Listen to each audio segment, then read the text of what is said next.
Oh, greetings, friends. I'm No02. Thanks for watching this video. I appreciate it. This is like another like sort of informative video about the weapons and the guns in the game, right? All these things we have to shoot, and very quickly I'll go through which gun is like best in class.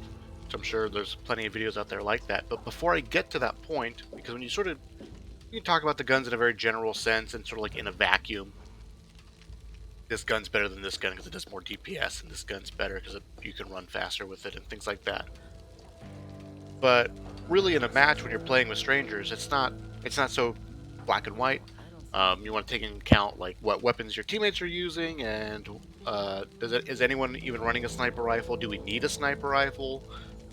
Things like that. So what I'm going to talk about is actually like the concept, or like I'm going to lay a foundation of principles as to how these guns work, why we look at a gun for a specific situation and things like that, like to put things like into context a little bit. I think that's going to help you make better decisions when you're in a match, when you come across future weapons in the match you're looting or whatever, or there's something in the safe room store that you can buy, things like that. And so I think the foundation that we're going to lay here is guns in this game. We use guns in Back 4 Blood to shoot zombies, or shoot our monstrous enemies, right? So depending on what our enemy is, will determine what is the best gun for that situation. And just recognizing like what gun that is and what enemies you're struggling with, and then also recognizing if I run this gun, what should my secondary be, and things like that.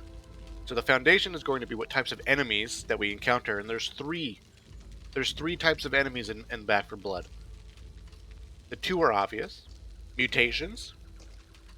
The second is the horde, right? The little guys, but not just one of them or two of them. The horde, like a big old swarm of them.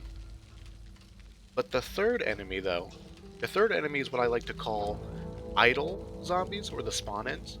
When you open up the safe room door and everyone spawns in and you move onto the map, into the mission, they're just a bunch of random zombies walking around, right? Idly walking around, digging through the garbage, doing whatever. They just populate the map. And as you play through the mission, you'll encounter that pretty much from start to finish. There's just always going to be a bunch of random zombies just standing in your way. That's the third enemy here, because dealing with them calls for different qualities from a weapon to deal with them most efficiently. And so, just real quickly then, if we want to kill mutations, right, if the enemy we want to kill is mutations, what do we want from our gun? And the answer is, when it comes to mutations, we want damage per bullet and rate of fire, right? We want just total DPS. That's it, damage per second. Because when mutations become an issue, mutations are really only an issue to your team as if you're in some sort of confined space. Because you lack maneuverability, because all of the mutations are beaten by just running around a corner, or being faster than them, or having space to maneuver. One tall boy versus 4 survivors in a nice open field, tall boy doesn't stand a chance. Tall boy should never touch anybody. Right, so when mutations become an issue, it's when you're trapped in a room, or the horde is stopping you from moving, or you're pinned, or you're low on health, so you're moving slowly. And sometimes all you have to do is to gun down the mutation. So having that option of being able to use your gun to shoot it down before it can get to you can be a huge advantage. In order to do that, you just need flat DPS. So bullet damage and rate of fire. That's how you beat mutations with a gun. When it comes to the horde, though, bullet damage, not very important. They have such little health anyways. When it comes to dealing with the horde, we want clip size, right? We want magazine size, and we want rate of fire. Simply because we want to have the ability to shoot lots of things. The more clip size we have, the longer we can sustain that crowd control, and the more rate of fire that we have, the bigger the area of crowd control that we can maintain, because we can sort of spray left and right more, and things like that. Now, when it comes to killing the idle zombies, though, right, just zombies that are just idly walking around in your way.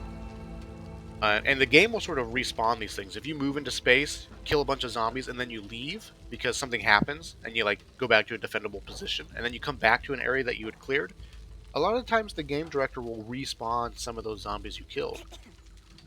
So when it comes to the idle zombies, it's sort of, I view it as a war of attrition. So when we're looking to kill idle zombies, we're looking for ammo efficiency. We're looking for ideally a gun that shoots zombies with one bullet. But if you do it with a sniper rifle, you run out of ammo because your capacity for the sniper rifle ammo is low. So when it comes to ammo efficiency, we're looking at the ARs or the SMGs or the hand, right? We're looking at the AR ammo or the SMG ammo type because those have the highest ammo pools in total. And there's weapons in those categories that can one-tap zombies at certain ranges. So ideally, that's what ammo efficiency is. A gun that can one-tap a zombie, and it's using AR or SMG ammo. That's ideal. So those are the three enemies that we're looking at here, right? So now when we look at the guns, right? Like we have RPK, which has more damage per bullet than its counterpart, but it shoots slower, and of course then you move slower and it's less handling and less accurate and all those things, right? But we're actually to do the math on the DPS. This does more DPS, it has more bullets, and it shoots faster, so even though it's doing less damage per bullet, its DPS is higher. Plus it also offers the versatility of better crowd control and things like that, right? So just real quickly here, I'm just going to go through all the guns real fast. This is best. The Phoenix and the Barrett are pretty dang similar. But when it comes to using the sniper ammo, these two are the best. Pretty much equivalent. This not so good. Ranch Rifle's great. AK great. Scar is great. Those are pretty much the three. Like these are all pretty equal. The Ranch Rifle is the best, but a close second between the AK and the Scar. But I do want to talk about the M16. It's important to note that the M16 does the same amount of damage as the AK does. The only difference is that you're forced to shoot 3 rounds with the M16. With the AK, you can one tap. So when it comes to ammo efficiency, right, the M16 not good. You can't use it to kill idle zombies. You'll burn through all your ammo too fast. So it is a nice pickup if you need something to kill mutations with AR ammo. But otherwise, it's just the AK and the Scar better. I actually think this shotgun's great right here. When it comes to the shotguns, they're sort of like treat the shotguns sort of like a sniper rifle, but the shotguns offer more crowd control, given that the zombies are being packed tight. When it comes to damage, though, I think the Express is great. Not enough magazine capacity and attack, right? So I think best in class is the Express, but these other two shotguns you can make them use because the faster fire rate of fire and the higher movement speed and things like that are nice. When it comes to the SMGs, the Uzi has, I think, is like high magazine capacity, high rate of fire. Uzi is decent. It is important to note though that right here, like I'm holding the MP5. This says the Uzi has 4 more points of damage. 4 more points of damage, right? But the MP5 does 11 damage per shot. The Uzi does only 10 damage per shot. So just keep in mind that these values, these firepower, range, accuracy, these values are sort of like, it's not just bullet damage, right? It's not just what you'd think. These weapon values are a combination of different things that go into it, right? It's like a firepower is like an oversimplification of what it's doing. So as far as I can tell, firepower is a general sense of DPS, because I think in the long run, the Uzi has more bullets and it shoots faster, I think, than the MP5. And the Vector, again, right? The Vector does the same amount of damage as the MP5, but it shoots way faster, and etc. Right? Now the handguns. Stay away from the Beretta. The Beretta is great if you use it as like a movement speed based gun, but as far as like ammo efficiency and dealing with the horde, not ideal. The Glocks lack the movement, but make up for it with decent damage. Though I think I do prefer the Tech 9 over the Glock Auto when it comes to crowd control and dealing with the horde. Desert Eagle and the Magnum are fine. This right here, this pistol, the Hoffman pistol, this is, I think, probably one of the best pistols as far as ammo efficiency, as far as killing just the idle zombies. It's super great in that sense, right? Because it one-taps zombies from pretty good distance away, pretty decent distance. And the Belgian is all about the stumble. I'm not gonna go too much into stumble. That can pretty much be its own video, but just recognize that this gun can stumble exploders and things like that if you get a good shot and at the right range, and etc.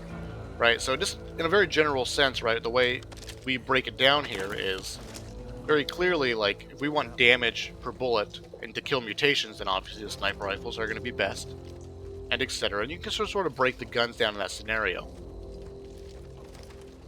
But now think about, we always have two guns in our inventory. We're always holding two guns, right? So it's important to note, you might be, I'm going to be the sniper man, right? I'm playing Jim. I'm Jim. I have the Magnum, and I start off with this gun, with the M1, right?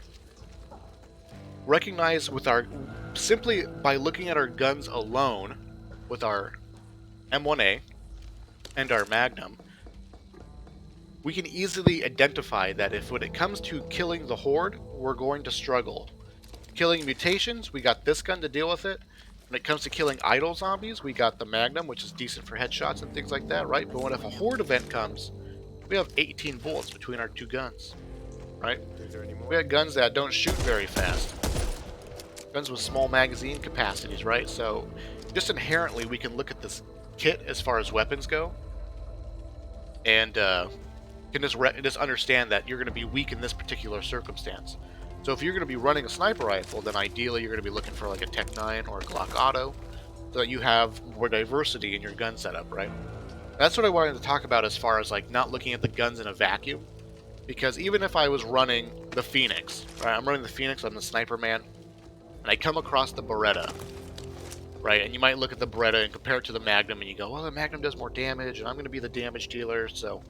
But it's like, you're already running the sniper rifle, you're going to double down on the damage. Like, if you run out of sniper ammo, are you really going to switch over to your Magnum and then keep shooting with your Magnum? And right, and now you got two guns that don't offer a whole lot of movement speed, right? They sort of chunk you for your movement speed quite a bit. So if I'm running the Phoenix and I come across a burst Beretta, I'm gonna pick it up, even though I don't like the burst Beretta, even though it's not very ammo efficient.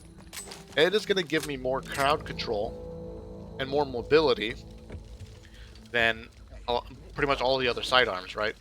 And sort of just diversify my skill set, right? Make my character more well-rounded, just from what guns I'm using. Very, very simple way to just sort of min-max your playstyle. Same thing if I was running the LMG, right? And let's say I have the RPK. I don't really like the RPK, but I'm not going to run around with it out all the time. So if I'm running an RPK, I want to recognize that, oh, you know what? RPK is very, very slow, so I probably want a pistol that allows me to maneuver so I can get to better positions and then bust out the RPK when necessary, or maybe I want the Tech 9 or the Glock Auto so that I can, you know, I don't always have to bust out the AK when a horde comes. I can rely on this, diversify my skill set a little bit, right? With these two guns, with the Glock Auto and the AK, you know, we don't have the most ammo efficient weapons as far as killing idols, though the AK can do it. It's just like, if you have to reload because you've been shooting idle zombies with your AK and then a mutation shows up and you're not ready to go, it would be embarrassing, you know what I mean? So that's just how I look at the game, right? Like, when it comes to just recognize like which guns kill what thing better, right? And people obviously understand the basics of it, as far as like, oh, the sniper rifles do lots of damage, so you shoot big boys with it, and etc. But then also just recognize that if you're going to be running a certain gun type to accomplish a task, recognize that you want a secondary weapon that's going to probably round out your skill set. If you're going to run a sniper rifle, you probably want something to deal with the horde. So if you're going to run a sniper rifle and you want to take point, you probably want like a gun like this, or like a Magnum or this, right? Like, I'm going to be the sniper man, and I'm going to kill mutations, and I'm going to kill idle zombies. And that's okay, right? If your other three teammates are running guns that can deal with the horde really well, then that's fine. You can be the guy who is taking the ammo-efficient trades with the idle zombies, and killing mutations, and then that way your teammates can save all of their ammo for the horde. So there's actually like a lot of potential here as far as how your team can diversify their weapon sets, how your team can even take advantage of just recognizing that even though the the M16, not ideal, it still has a place in a team composition if you can round out your weapon set between all 4 players and etc. Right? You can still get value out of these sort of like lower tier weapons, because the lower tier weapons still accomplish a specific task, even though they don't necessarily do it as good as their counterparts. You know, if my goal was to just provide some amount of crowd control, then right, but I had been running around with the M1A, and we go, hey, you know what? This guy's switching over to sniper rifle because whatever he wants to, and I come across a vector, I'll pick up the vector. I'll just pick it up. I don't care. Like, I'll run sniper rifle. We don't want 2 people running sniper rifle, so I'll pick up this gun just to diversify. It's probably better, right? It's better in that particular circumstance, though. On paper or in a vacuum, it doesn't really make any sense at all. So I hope this helps you guys. I think it's sort of like that's like the foundation. I like the layout. The principle of it all is what mutations are we shooting at, and etc. And then what enemies do we want to shoot at, and then comparing that to what our teammates are doing, and then comparing that to, alright, so my teammates are doing this, so I'm going to run this gun. What secondary do I want to round out my build? And I guess one last thing too that I want to talk about, because I talk about it in my solo play videos, my solo walkthrough videos for Nightmare Mode.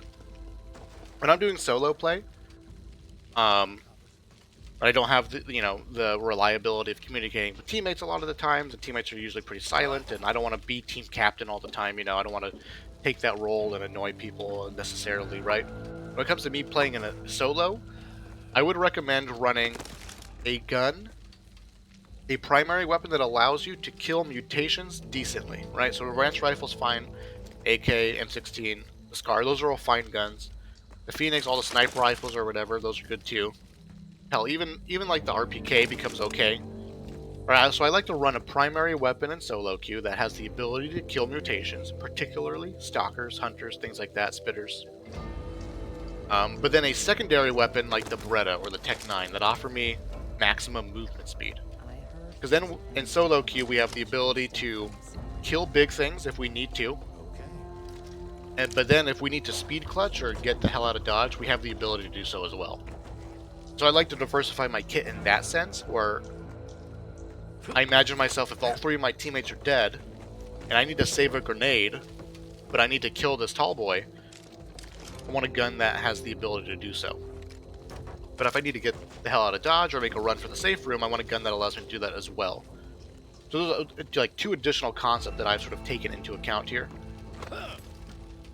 So as far as the guns go, I think pretty diverse, and I think, given a circumstance, given, the reality of playing in the zombie apocalypse when you're actually in an online match, it's not always correct to look at these guns in a vacuum and just have memorized, oh, you know what, I don't ever pick up the vector because the vector is bad. You can quickly just evaluate the situation and go, hey, you know what, the vector is probably better than what I have right now, simply because my role in the team is to do this, and the vector is going to do that better than my M1A, right? Things like that. So, thank you guys for watching. I appreciate it. More videos to come, and I'll see you guys in the future.